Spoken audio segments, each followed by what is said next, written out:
ကျွန်တော်ဒီနေ့အတွက်ဝတ္ထုရိုလေးတစ်ပုဒ်ကိုဖတ်ပြချင်ပါတယ်ဒီဝတ္ထုရိုလေးကိုရေးသားထားသူကတော့ဆရာမင်းလူပဲဖြစ်ပါတယ်ဝတ္ထုရိုလေးကိုဖတ်ခွင့်ပြုပါရန်ဆရာဤသက်ဆိုင်သူမိသားစုဝင်များကိုကျွန်တော်ဒီနေရာကနေပြီးတော့ပဲလေးလေးဆဆနဲ့ခွင့်တောင်းအပ်ပါတယ်ခင်ဗျာကျွန်တော်ရဲ့ YouTube Channel ကိုအားပေးကြည့်ရှုနေကြသောပြည်တွင်းပြည်ပမှချစ်တော်များနဲ့အတူမြန်မာပြည်သူပြည်သားများအားလုံးဘေးကင်းချမ်းသာကြပါစေဗျာ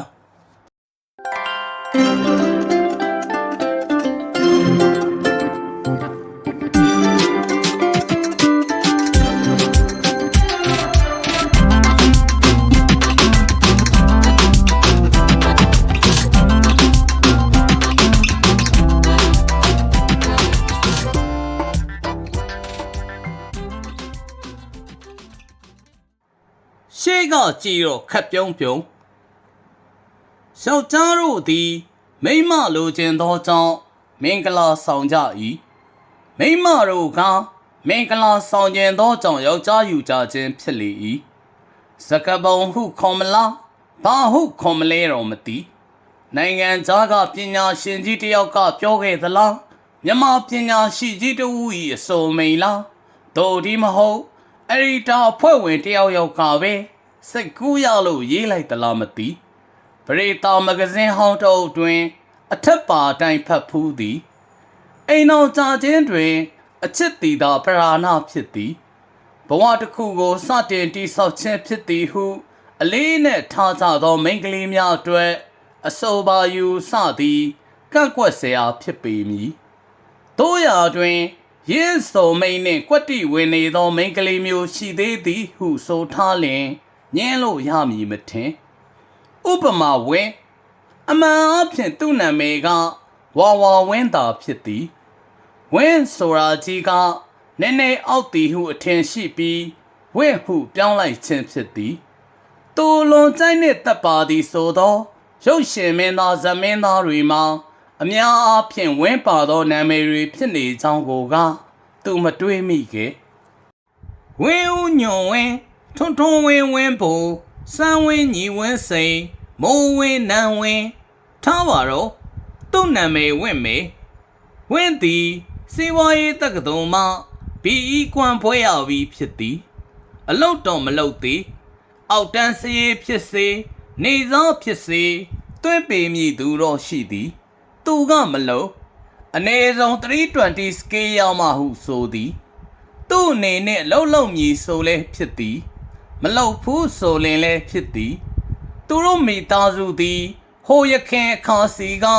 လိုင်စင်တထေးဖြစ်ခဲ့သည်ယခုခါ၌မူလွယ်လွယ်ပြောရလင်အထည်ကြီးပြက်ပေါ်ထိုလူရန်စားတို့၏ထုံးစံအတိုင်းမိမိတို့စီးပွားရေးအခြေရန်နေသည်ကိုဝန်မခံခြင်းဟန်မပြတ်နေနိုင်မှုသာကြိုးစားသည်လုံးလုံးစေတော့သူတို့ခြေနေမှာလူရန်စီနေနိုင်ယုံအခြေမပြတ်ယုံဖြစ်သည်သူတို့အိမ်အောင်ထက်ကအမျိုးမို့ခေါ်တင်ထားတာဟုသတင်းလွှင့်ထားသောအင်္ဂါတွေစီကရတော်လာကဝင်း၏အကိုကြီးနှင့်အမတို့ထောက်ပံ့သောငွေများဖြင့်နေထိုင်စားတော့ကြသည်အကိုကြီးနှင့်အမတို့ကလည်းအိမ်အောင်ခွဲတွေဖြစ်သောကြောင့်များများဆဆတော့မပြီးကမ်းနိုင်ထိုအချိန်တွင်သူအလုံးမလုံးလင်အခုပုံစံအတိုင်းတော့နေသွားနိုင်သည်အလုံးလုံးမြည်ဆိုလင်ငွေနည်းနည်းပါးပါးပိုဝင်မည်တို့ရာတွင်နည်းနည်းပါးပါးကိုသူမလိုခြင်းထိုထက်စီးပွားရေးမကောင်းလို့အလုပ်ထွက်လုပ်ရသည်ဆိုသောဖြစ်ကိုပို၍မလိုခြင်းထို့ကြောင့်320 scale ကတပြားမှမလျှော့ဟုသူဆိုခဲ့ခြင်းဖြစ်သည်အိမ်မာနေရတာပြင်းလို့လုံဝင်လောက်တာပါဟုပြော၍ဖြစ်နိုင်သည့်တိုင်အရာရှိပေါက်ဆကလေးဖြစ်ဝင်ရလင်ပိုကောင်းသည်မဟုတ်လားအတိတ်ကိုသူမမေ့နိုင်ငယ်စဉ်ကခြေနေကောင်းခဲ့သည်ကိုတတသတိရမည်ဖြစ်သည်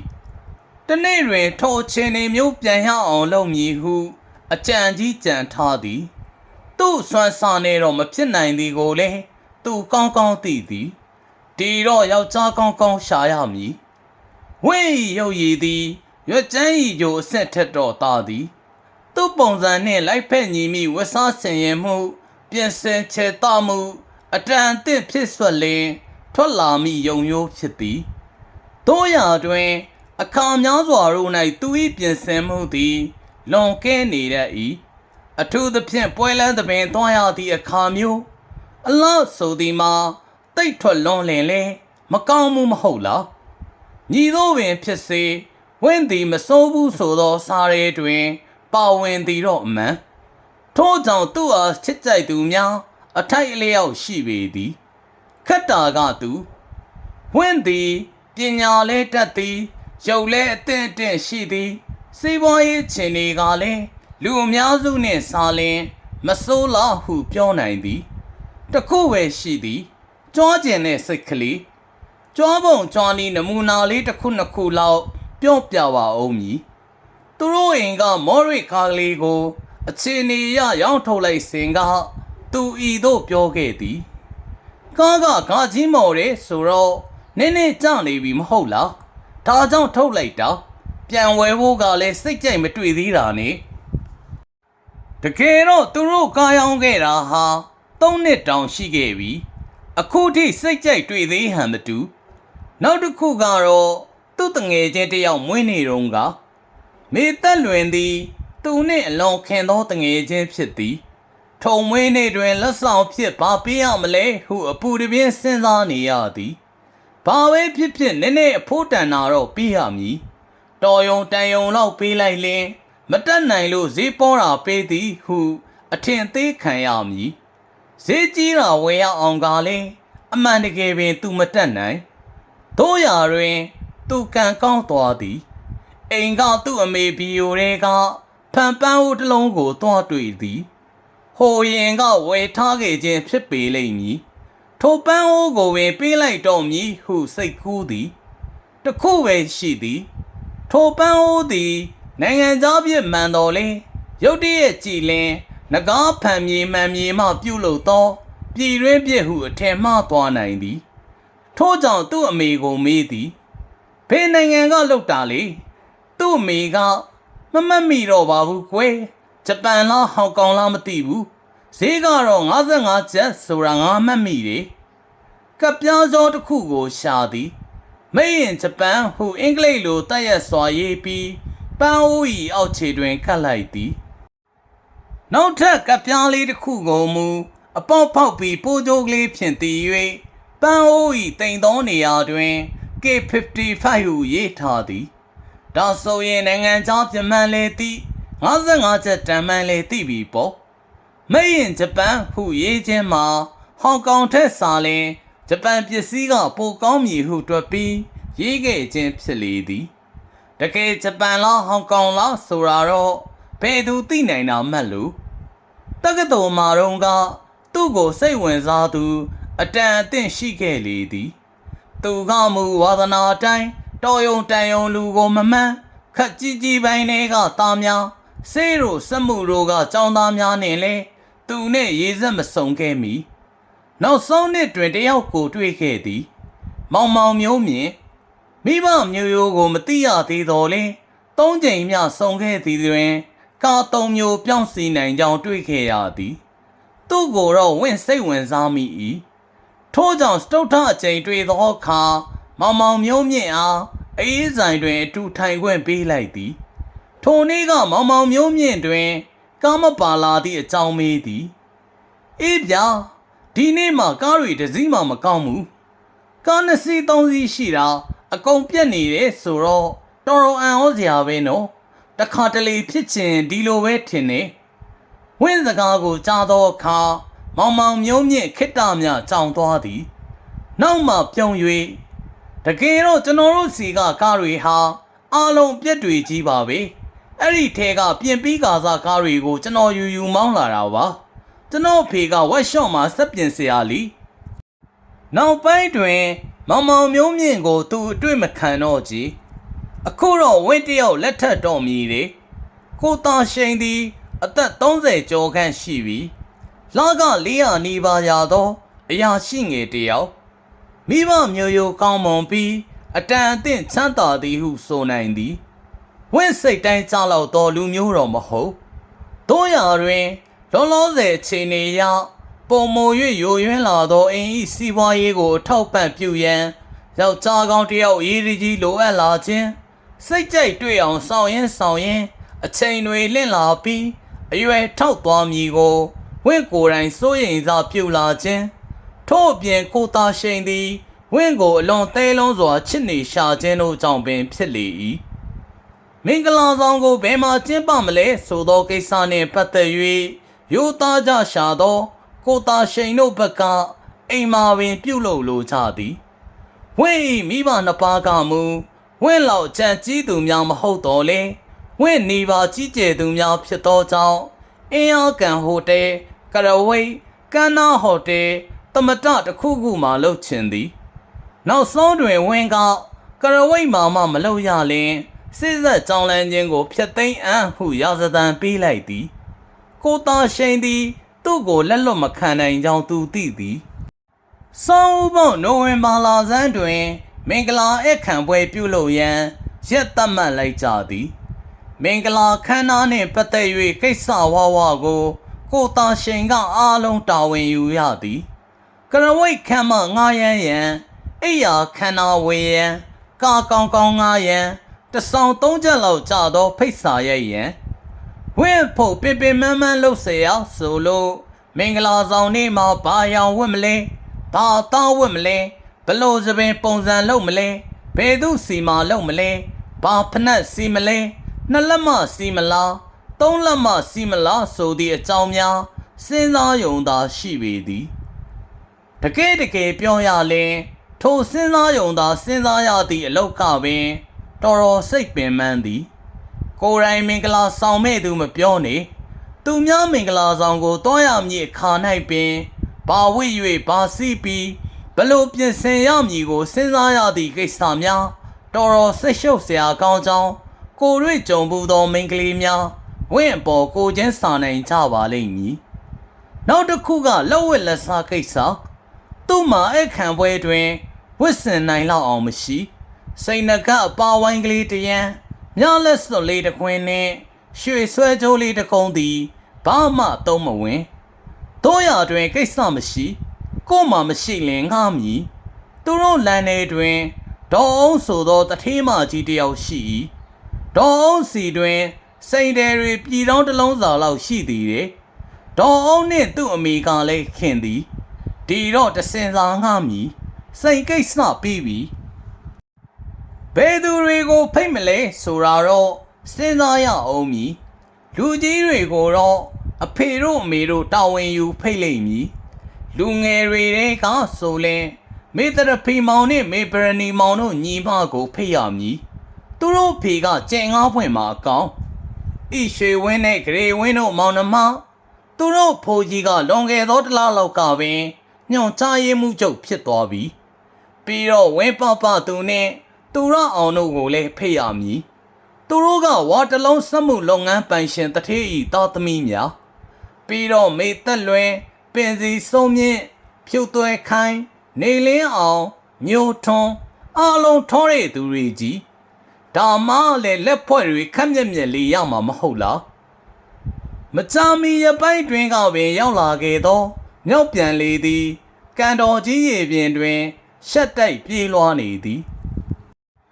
လိုက်ချက်ခုတ်ကလေးများထပြီးကရဝိတ်ကြီးဝမ်ဘိုက်ကိုတစ်ချက်ပုတ်ခတ်နေကြ၏ခမ်းမရှိကွေးကောက်သောလမ်းမပေါ်တွင်ကားတွေစီရထားကြသည်အတွင်း၌ကအခါတော်ဘေးတီးလုံးကိုအော်ဂင်ဖြင့်တီးခတ်နေသည့်အတန်များပြန့်လွင့်နေလေသည်ကိုသားရှိန်နှင့်ဝါဝင်းတို့၏မင်္ဂလာအခမ်းပွဲကိုသားရှိန်ကတိုက်ပေါ်အင်ကြီးအဖြူရှက်အင်ကြီးကျုပ်နှင့်ရောင်ဝင်းကဇာပဝါအင်ကြီးပေါ်တွင်ရွှေမုံကျဲထားသောပဝါလွှမ်းခြုံထားသည်ပြီးတော့ရွှေဝါရောင်ကဲသောချိတ်လုံးကြီးစင်တူဝင့်ထုံးထားသောကရဝိတ်ရေခဲမုံပုံစံတုံးသူစီးထားသောကိုလက်စ်တောင်းမြင့်ဖနက်တို့နှင့်ချိတ်လုံးကြီးတို့ကတိတ်လိုက်ဖက်မှုမရှိခြင်းကလွဲရင်ကြည့်ရသည်မှာအဆင်ပြေရှိပေသည်ညီသောပင်ဖြစ်စေသပင်နှင့်မျက်နာကိုသူ့ဘာသာမပြင်မဲအလောက်ပြင်သူတယောက်ကိုခိုင်းခဲ့သောကြောင့်အခုလောက်ပြေပြစ်သွားခြင်းဖြစ်လေသည်ဟုတ်ကဲ့အဲ့ဒီမျက်နာနှင့်သပင်ကပင် ရာကနန်းလောက်ကုန်ကြပေတာကိုသူ့မသာပြုတ်ရုပ်ပြဲတဲ့ထိုးထိုးထောင်ထောင်ပြင်ဆင်မလာတာကိုပဲကျေးဇူးတင်ပါအောင်ဝင်းတို့ဇုံတွဲသွားလျာတွင်ဝင်းကနေလက်ခနဲ့ရောင်များဖြားဖြားထွက်သွားသည်ဓာတ်ပုံခွာနီးလျှက်တစ်ပြက်မိအောင်သည်ဝင်းစင်မြန်ထားသောစိတ်တစင်စာမှပြိုးပြက်နေသောရောင်များကိုပုံမိုလင်းလက်စေလေသည်တို့ရာတွင်မြည်သည့်ရာကမှဝင်း၏အပြုံးများထက်ပုံမိုတောက်ပခြင်းမရှိချေကိုသာရှိန်ကဝင်းနှင့်တူရှင်တွဲ၍မင်္ဂလာပွဲဆင်နွှဲရသဖြင့်ပျော်လဲပျော်ငကိုကရိုးရိုးကုတ်ကုတ်နေခဲ့ရမှအခုလိုဝဲစနာတောက်တောက်ပြောင်ပြောင်နှင့်လူတွေကဝိုင်းကြည့်ခြင်းကိုခံရသဖြင့်ရှိုးတို့ရှန်တန်းလဲဖြစ်ပြီးတတိထားကြည့်မိလင်သူ့မျက်နှာမှာရည်စရာကောင်းနေသည်ရေခဲမုံတွေလက်ဖက်ရည်ပွဲတွေမုံမျိုးစုံတွေကိုတပြောတပါးစားတော့နေသူများကိုကြည့်၍တစ်ချက်တွေ့သွားမိသည်ကိုမူမြည်သူမျှသတိမထားမိအမှန်စင်စစ်ကိုသာရှိန်တို့မိဘများသည်ဝင့်ထင်ထားသလောက်ချမ်းသာကြွယ်ဝသူများမဟုတ်ချေစာလုံးနံပါတ်ဇက်ဖာကားကလေးရှိသည်ဆိုတော်လေမကြခင်ရောင်းရတော့မည်သူတို့နေသောတိုက်ခန်အိမ်ကလေးမှာဂရန်ကိုပေါင်ထားရပြီးတရိပ်ရိပ်တက်နေသောတိုးများကိုကားရောင်းရငွေထဲမှဖဲ့ပေးရအောင်မည်ကိုသာရှင်၏မင်္ဂလာအခမ်းပွဲအတွက်ချိထားရသောငွေ9000ကိုလည်းထုံငွေထဲမှနှုတ်ရအောင်မည်မင်္ဂလာအခမ်းပွဲအတွက်ကုန်ကျငွေစုစုပေါင်းမှာကျပ်12000ခန့်ကိုသာရှိန်မိဘများကတက်နိုင်ဆုံးထောက်ပံ့သောငွေက9000ကိုသာရှိန်စုထားသောငွေနှင့်လက်ဖွဲ့ဖြစ်ရရှိသောငွေက4000ငွေ3000လောက်လုံငွေပြနေသည်တငယ်ချင်းတယောက်စီကခဏလဲထားရသောငွေထုံငွေကိုဘလို့ပြန်ဆက်မည်နီတကယ်ဆိုတော့ကိုသာရှိန်တို့သည်လေဝင်းတို့ကဲ့သို့ပင်အထည်ကြီးပြများပင်ဖြစ်လေ၏အကိုအဝတ်စားလေးလိုက်အောင်လီဝရန်တာတွင်ရက်နေရမှဝင်း၏အတန်ကိုချရသောကြောင့်စက်ခနဲလန့်သွားသည်လှဲ့ကြည့်၏ဝင်းသည်ဘလောက်စ်အင်ကြီးလက်ပြက်ကလေးနှင့်သပင်ကိုလည်းဖြေချထားပြီးပြီအိမ်နေရင်ပုံစံဖြင့်ဝင်း၏အလားဘာကြည့်တာလဲလူကိုဝင်းကသူ့လက်မောင်းကိုဆွဲစိတ်မအောင်ပြုတ်သည်ကိုသာရှိန်ကြောင်ကရန်ဖြစ်သွားပြီးဝင်းမိတ်သေးဘူးလားဟုမေးမိ၏ဝင်း၏မျက်နှာမှာပန်းရောင်တန်းသွားသည်အိုးအကိုကလေအခုမှ9နာရီပဲရှိသေးတယ်ပြီးတော့ရှက်သောတန်ဖြင့်ရည်၍ခေါင်းငုံလိုက်ပြီးဒီနေ့ညတော့မိုးလင်းတဲ့အထိမိတ်ဖဲနေမှာကိုသာရှိန်သည်စိတ်ကိုတင်း၍ရည်လိုက်ရသည်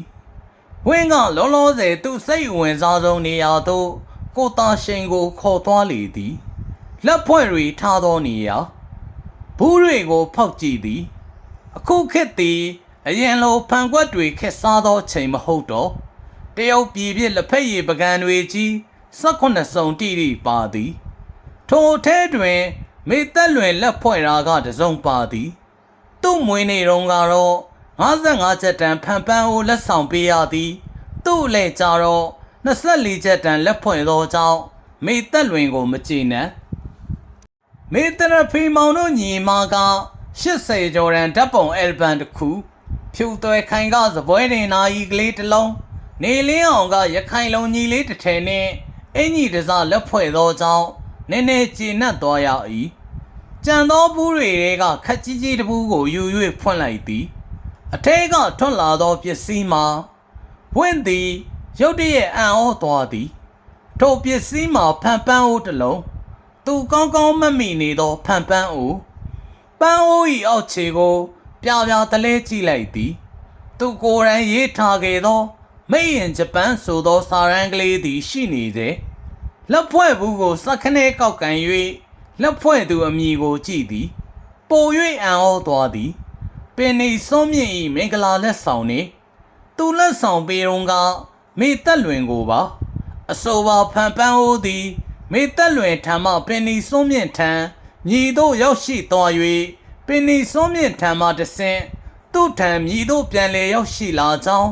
ရုတ်တရက်စဉ်းစား၍မရနိုင်အောင်ရှိလေသည်ထိုထက်ပို၍အံ့ဩစရာကောင်းသည်မှာဖ န်ပန်းအိုး၏တိမ်နေသောနေရာတွင်ကျိုးဖြင့်ခြေထားသောကပြားကလေးပေါ်တွင်မူလကသူရေးခဲ့သော K55 မဟုတ်တော့ဘဲ